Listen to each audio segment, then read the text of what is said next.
What's going on here? Can you tell me about it? Well, I think Harrison's more than blah blah blah. I think Harrison wants to play another year. Otherwise, they wouldn't be doing this. Which would be you'd have to bust. We'd have to bust his tail a little bit for how that last game played out and him coming off the field. And it's like, come on, Harrison, you can't do that.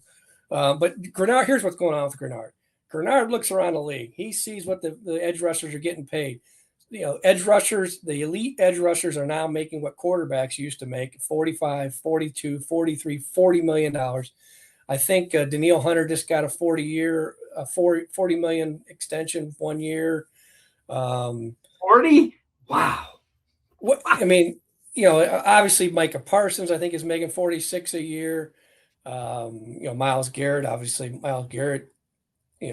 probably going to get another bazillion dollars. Wow.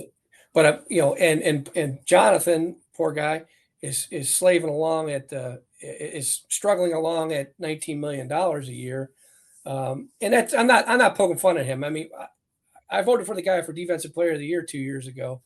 His value is tremendous, but it tells me that he wants to get paid and he doesn't want to wait. And they are not. This is not just we're trying to restructure, and he's resisting a restructure.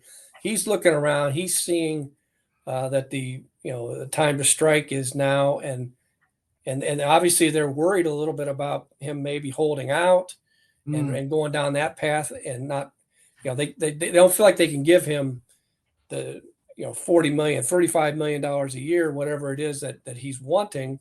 So if you can't do that, and you see that there's just no way you're going to meet, sort of like they did with Daniil. You better scramble and have a trade market ready to go. So that's what they're doing with him. I'd hate to see him leave, because while Dallas Turner is ready to step in as a starter, you still like to have three guys like that. And Greenard is, he didn't have as good a year last year, but he's the year before, man, he was the closer. He closed so many games with the way he played.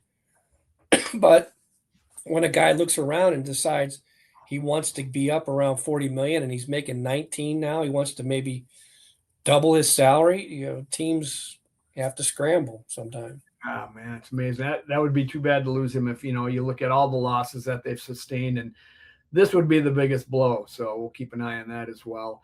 I just got to get your opinion on this before we head out here.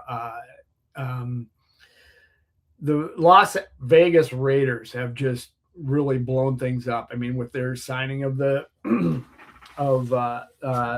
center, and they changed that market, and then they had a deal in place for Maxx Crosby going to the Ravens, and the Ravens took physical of him and then said, no, we're not going to do it. They had originally had 2 first-round picks going to the Raiders for it.